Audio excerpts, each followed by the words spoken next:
Channel Sport this morning. Before we look at what the papers are saying, a couple of days ago, Michael Emenalo resigned as the technical director in Chelsea.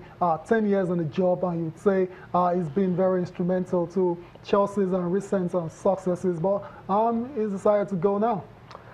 Well, Emenalo, first and foremost, has to be said, did a phenomenal job, you know, in his role at Chelsea. Had a fantastic relationship with the owner of the club. Brought that to bear on the quality of the squad.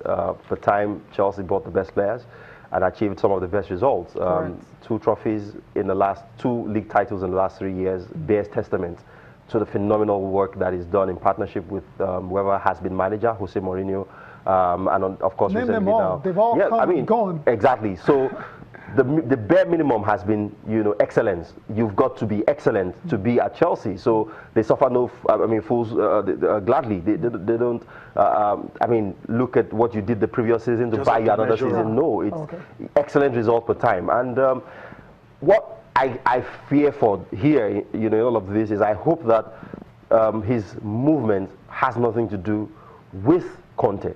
Because if Conte has fallen out with him and has asked for the man to move on, or you know, their relations have just broken down, and Emenalo has decided to move on as a result, then Conte is going to be under even more pressure to win or get fired, you know, this season. Fair point there. And surprise, surprise, Frank Lampard has been linked to be Michael Emenalo's replacement as technical director of Chelsea. Let's listen to his take on that.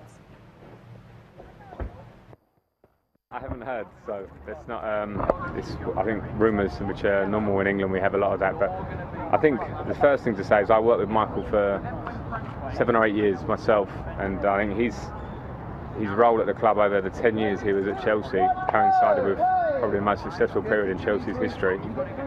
So I think he deserves a lot of credit from that, and I think everybody at Chelsea wishes him well as he moves on. But in terms of myself, I don't know. Listen, I'm a Chelsea person. I'd love to think I'll be involved with the club long term in some way, but I read the same as you read in the newspaper. I haven't heard any more than that, so we'll see. Yes, fingers crossed as to whether Frank Lampard will replace Michael Emenalo as the technical director of Chelsea. Let's quickly go over to the papers now. We'll start with Complete Sport, and yeah. Rohr to test new players against Algeria. We talked about that extensively on the show today. Mikel Agu out of Nigeria, out of Algeria, Argentina games. Which other one? Messi plots Newell's return. Okay, that's for later on in his career, obviously. Ozil to sign new Arsenal deal. That story has been going on forever. Onyekuru excited by Eagles' chance. You didn't mention Onyekuru. Yeah, I'll play him off the bench. I'll play him off the bench. He's got pace.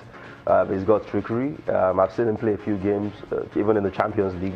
He looks decent, but I won't start him in a high-pressure atmosphere. The game is not high pressure, but the atmosphere always is in North Africa. So he's the sort of player you want to, you know, start off the bench at some point. Gradually get into the game. All right, we also have some other papers. I'm not sure we could be able to read, but we have Sporting Live and Sporting Sun. But Bada, before you go, a lot of conflicting reports about Neymar. That's Sporting Live. Few seconds. Neymar is not motivated at PSG. A lot of people already mentioning Real Madrid.